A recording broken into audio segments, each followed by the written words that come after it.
Wo Assin North abato ya yeba be by election no wo empesua so na first national vice chair wo MPP mu Yedankwa Smith adodo na fra ne chama buti ne wode atodwa se Kufuado aban aye krado se project bia ekoso wo sabato empesua no eso no wormo ebehwe se wormo bayempo ansa na by election no ahyase.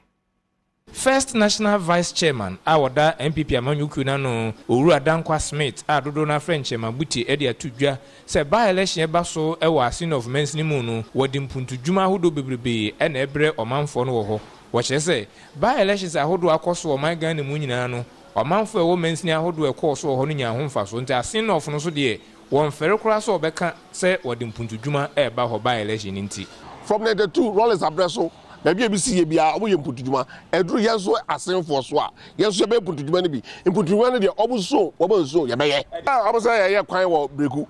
ye kwan wa kofere ye kwan wo seje ye beye di nyina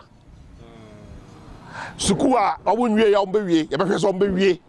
because ye mputuduma e ba fuso a ana ba asen a ye metutu nkoche bi street light ye di bebre mi mama ye di bebre ba ara wuzu ara ye fa ndadabo ye ade no mo bi egu so ye ade no because ye nya enke ye nka nya fe de ye be kase ye be kokro to we de eje no kra ye kwan ndi de ye kwan mo ko tutu go wo kire se MPP amanyuku no be de obetumi bi ese de be ya obedi nkunim e wa abato we mu ho aba no